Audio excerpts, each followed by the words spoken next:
Have you heard about cooperative purchasing? In today's episode, we're going to break down what cooperative purchasing actually is, who's eligible to utilize it, and discuss the benefits of using cooperative purchasing. Stay tuned. Hello, welcome to another episode of Roof Connections podcast, a show dedicated to the different aspects and topics related to facility maintenance. My name is David Huval. For the past 8 years, I've worked on the marketing side of the roofing industry, particularly in national commercial companies like RoofConnect, the largest national commercial roofing services provider in America. Today, I'm joined by Tammy Rimes, Executive Director for the National Cooperative Procurement Partners, to discuss cooperative purchasing from what it is to who qualifies for public contracts, as well as the benefits associated with it. I'd like to introduce my co-host for today's episode. If you listened or watched our latest episode, you'll remember Ken Beck, the Director of Business Development for RoofConnect. Tammy, Ken, thanks for joining me today. Thanks for the invitation.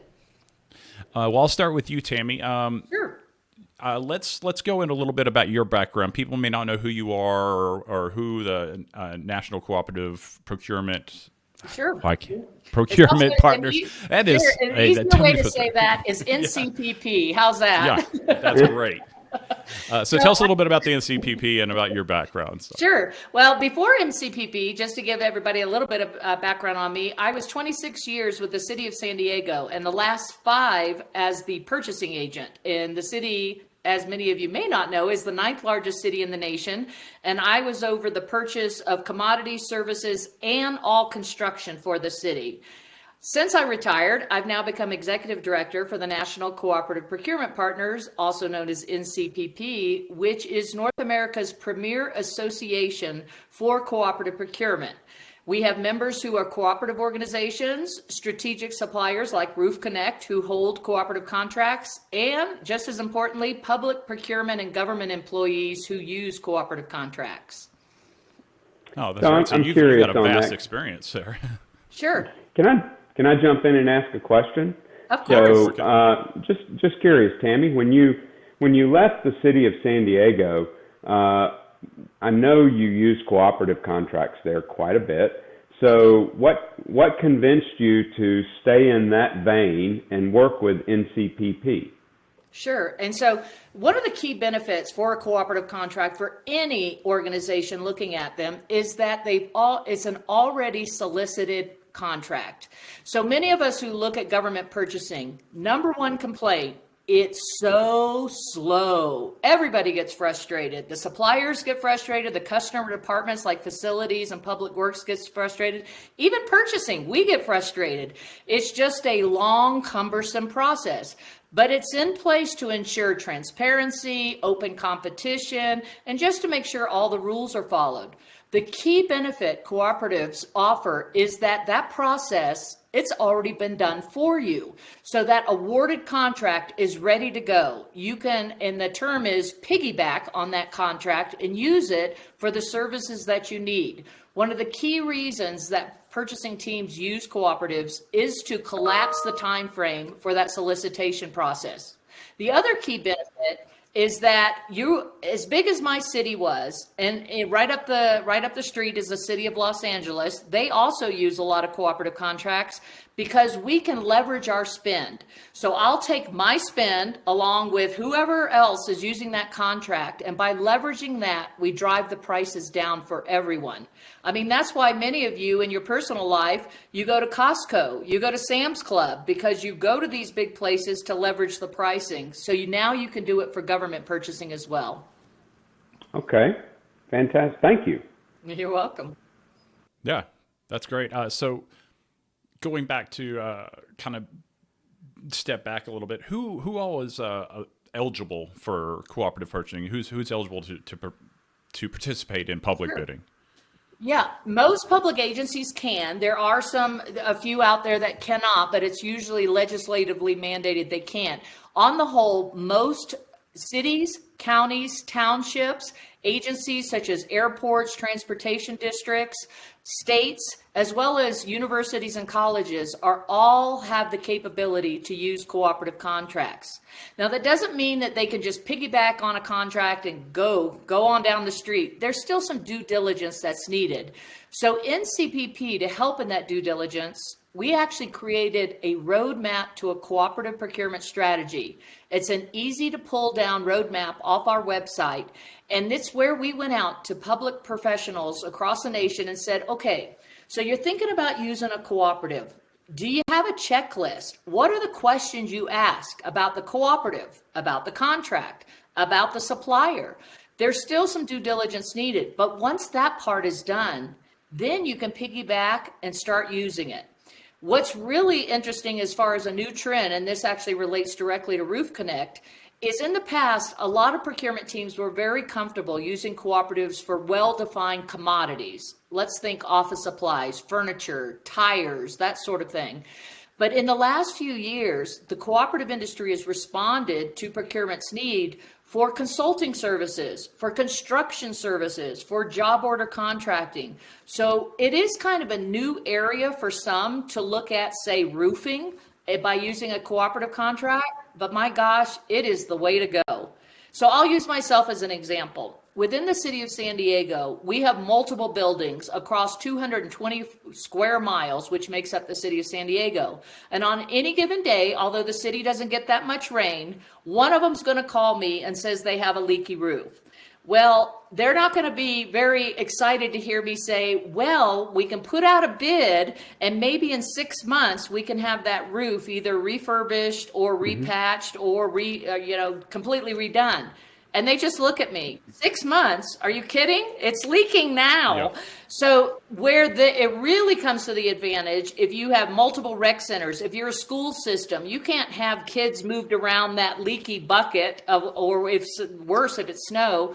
This is a chance where you could actually have an on-call contract ready to go and get roofing services out there immediately. So to me, that's a true benefit of having cooperative contracting for construction services such as roofing. Okay. So, are there any specific requirements to use a cooperative contract that you haven't touched on that have to be met to use a cooperative? Sure. A lot of times within the contract language itself, a lot of these are awarded at a manufacturer level or they're awarded at a national level. But a lot of times a local municipality has to have their own terms and conditions or their own indemnification language put in the contract. Many cooperatives allow this. It's still a discussion to have with the supplier because the supplier has to also agree to that. But on the whole, most suppliers, they're not going to require me to have indemnification language, say from Minnesota. When I'm in California, they'll allow me to add that. So that's one extra step that sometimes you have to do. And specifically in construction, there may be a few extra steps. So for instance, there's public contracting code. You have to make sure, and most of them comply with no problem, but there's still that due diligence to make sure. A lot of local municipalities are interested in using local contractors. So that may be an extra step or an extra conversation to have. Who will be the contractors within my area that are actually doing the work? And if minority and women-owned business is a social goal that your organization is trying to increase the numbers, again, that's an additional conversation. Maybe you have a choice among the contractors and you can use that and leverage that. So there's a lot of nuances just depending on the specific municipality and what their own goals are. That makes total sense because I know we have had that question asked, and what we're able to do then as the national contractor who holds the prime contract, Sure. if they want somebody local to do it, we'll actually vet them to make sure that they meet the standards that are required under the contract, and then they've got the best of both worlds. Right. They've got a pre-bid contract and they've got a local contractor. So with that, can you kind of go through the process, if you know, of how a cooperative RFQ is bid out initially? So initially, when a need arises in a government, so they have a decision tree. So the first decision, are we going to go out to bid, or are we going to look and see if somebody out there, it could be a cooperative contract, could be the state that has, could be my neighbor down the street, the county of San Diego, maybe they have a contract. I'm going to do the research to see who might have a contract that most specifically meets my needs. I do like the cooperative angle only because the way they've been bid and awarded, they have such open language in there that it's easy for me to accommodate my needs within that. If I'm trying to piggyback over another agency's contract, sometimes they have it nailed down specification wise so tight, there's no way I can piggyback. I'd have to go out to bid. So that's the first step. Once you do that research, say I found the cooperative contract, I'm interested. Now I'm going to pick up the phone and call the cooperative. What I want to do is I want to see the initial solicitation, their RFP they put out on the street. I want to see the awarded contract. I may even want to see the responses, the references, all that due diligence, so that if I go before my city council and say, this is what we need to do, if they ask me any question, I'm ready with the answer. Then the next step is to talk to the actual awarded supplier.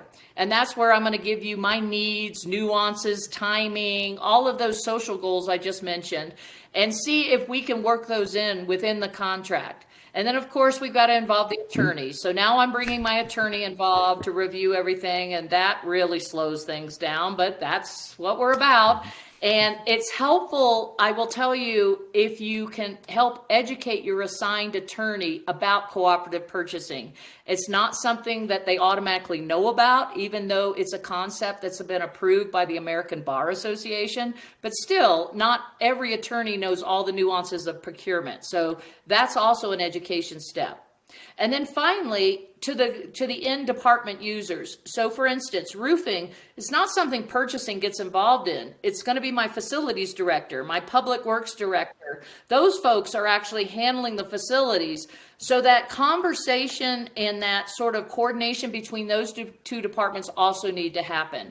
So here's one roadblock that sometimes happens. Let's say the public works director really wants to use your company, and they come to me purchasing and say, okay, this is who I want to hire, and I want them to do this, this, and this. And I'm like, whoa, wait a minute. There has to be an open competition. I'm purchasing. I have to make sure that we stay within the laws.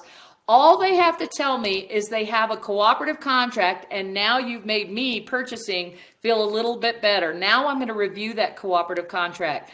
So part of the customer department's sort of maybe responsibility or help in this is to make sure they share with purchasing, there is a cooperative contract we can piggyback on. Not only do I want this vendor and supplier, and this is what I want them to do, but I've also got a contract vehicle we can piggyback on and start work. So that's kind of, it's a lot of nuances there back and forth between all those different parties.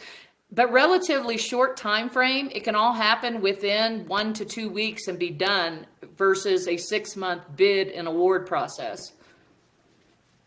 Yeah, it is amazing. Even with the lawyers getting involved, it can happen that fast because all these contracts have been competitively bid nationally. Right. Is the ones that we're involved in anyway have been. So. Another bit, and I'll share another benefit from me, and you kind of touched on it. Because a cooperative contract has been awarded by a cooperative to a national company, and now you have, in this case, helped me select a local contractor who's working on my project. Let's say something happens. There's a little bit of a hiccup or a mess up or misunderstanding, and I can still have that conversation with that on-site contractor, but it's nice to know I can call RoofConnect for help as well. I can call the co-op for help. And now I've got a little bit more leverage in this relationship to make sure, because things go wrong all the time in construction. And I feel like I've got more people got my back in this situation with an awarded contract. The second part of this is that cooperative contracts are typically awarded to world-class suppliers. You guys have good track records, you have the capability, the feasibility to serve large government customers. And in this case, I would be asking you, so who else uses you? through this cooperative contract. And this is the time to name drop, because I will actually pick up the phone and call my peers. Say you mentioned City of Dallas or City of Cincinnati. I'm going to talk to them and see how the service has been. And to me, that makes me feel safe. Procurement always wants to feel safe. We don't want to be out there with our necks kind of on the line. We want to make sure this is a good decision. And so that's other advantages I feel like co-ops bring that a regular construction bid and award contract doesn't bring. Yeah, we have found our best potential client is somebody that has open bid a contract just prior, right, and they realize the foibles that can happen through that open bid process. So, I apologize, but this is David, but this has been a great conversation. I want to give Tammy a chance, though. If there's anything that you'd like to say about NCPP sure, that might help our clients, help other people with cooperatives, because I know our competitors look at our podcast. We do track it, and we're happy to help. It's all about educating the industry and our customers. So, and I'm a big believer of that, and that's one of the primary goals of NCPP. I'm a big believer in in the John F. Kennedy quote, "A rising tide, all boats will float." So anytime you can get education out there, it's going to help everybody. So a couple of trends I see. One is the use of cooperatives is growing exponentially. Through COVID, through everyone having to work from home, not everyone had the same resources available to them. So they couldn't do the traditional bid or put it out on the street. They couldn't do site walks as they had done in the past for construction crews to come through. So a lot of municipalities started moving toward co-ops, some of them for the first time, and some of them increasing their spend under co-op. So that's a good thing. I'm not saying that co-ops are the answer to everything. I was a former purchasing director. Sometimes you have to go out to bid for political reasons or otherwise, but as a goal, you should look at your strategic spend across all you spend, and a big percentage of that should go to co-ops. If it's something that's been done before by another entity, why the heck are you spending your time going out to bid? Piggyback and move on and work on more strategic stuff. That's just my philosophy. The second trend that I see is that a lot of, I mentioned it earlier, while commodities are well accepted under co-ops, construction is kind of a new area, but I find it growing as more people get more comfortable, as people research it and see that it complies with all public laws that you need to under the construction, prevailing wage, all of that sort of thing that construction folks have to pay attention to. So I'm encouraging people to try it for construction. And here's the thing, if you're not sure, try it as a pilot. I always love the word pilot because it means I could go try something and I'd get everybody's okay to do that. And then if it went well, we just keep on doing it. Forget the pilot. We're just doing this from now on. So I encourage municipalities that if you've never tried construction using a co-op, do it. It's highly successful, and it's a great way to take care of the maintenance and repairs and sort of the day in and day out facilities type of work. When you're building a brand new police station from scratch, that's probably the time you go out to bid. That's a different kind of project. But for your repairs, this is the way to go.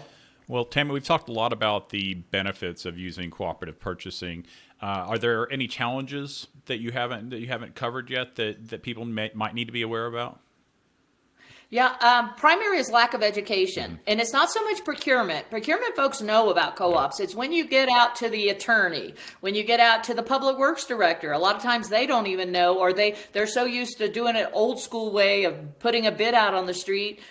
Even when they have something new and shiny like this that actually works, they're kind of not so sure. Are we really allowed to do this? So education's a big part of that. And that's where NCPP comes in. A big part of our mission is education, and we create a lot of what I call non-denominational materials, meaning it doesn't point you to any one vendor, doesn't point you to any one co-op, but it really gives you the lay of the land. We also worked with Harvard University, and they put out a white paper that actually advocates for the use of cooperative purchasing as well at an academic level. So we've got it both at the operational level and the academic level, as well as the legal. I mentioned the ADA approves the use of co-op, so it is allowed. But education's the main thing, is getting it out there, getting the word out. Yeah. Ken, did you have any other follow-up questions? I had No, I think Tammy and I had a great conversation. It was. I had one more question for anybody that winds up listening to this podcast. That's say they're not a member of the NCPP. How can they get involved with if they're looking to further educate themselves on cooperative purchasing? Sure. And is it for people? What about contractors that might want to get into cooperative, like working cooperative contracts? That's awesome. It's a great segue. Thank you. Because next month, there's a couple ways. First of all, you can visit the ncppassociation.org website and you can see all our membership benefits. But we have gotten more and more questions from suppliers on how to sell to government. How do I even get a cooperative contract? Once I'm in the meeting, what do I say? What do I don't say? So NCPP is working with Oregon State University. And this month, starting March 31st, we're rolling out a 4-part series. It's taught by all former, or I like to say, recovering purchasing agents. We're going to give the true lay of the land. Like when you get in the door, do this. When you don't say this, don't do that. But we're also going to talk about the landscape of cooperative purchasing and how you might land a cooperative contract in the future. So it's a great series that's going to be available. The information's available on the website. Or if you just want the more generic educational materials, they're all free. You can just pull them down off the website. That's great, Tammy. Thank you. Fantastic. I was going to ask Ken, is there anything you'd like to share about I guess for our customers or contractors that you'd like to chime in or say anything for RoofConnect? No, I think RoofConnect and PaveConnect, we do about 20% of the total volume of the company through our cooperative purchasing program. And it's kind of funny. We always promote RoofConnect, but it's so amazing when I walk out of an office sometimes and just simply mention to somebody, well, if there's ever anything we can do to help you with your roofing or paving, and all of a sudden it's paving. My gosh, you have a nationally bid cooperative paving contract. That's awesome. And yes, we do. So anything at all that we can do to help people with either one of those. We do believe in education. That's why we do the podcasts. So reach out. We'll be happy to help. All right, that's great. Well, I just learned something too. You do paving. That's awesome. Yeah, we've had a lot of customers we do the two.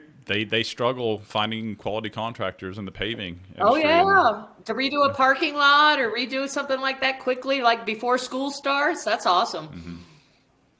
Well, that's all the time we have for today's podcast. I would like to thank my guest, Tammy, and co-host Ken for joining me on today's podcast.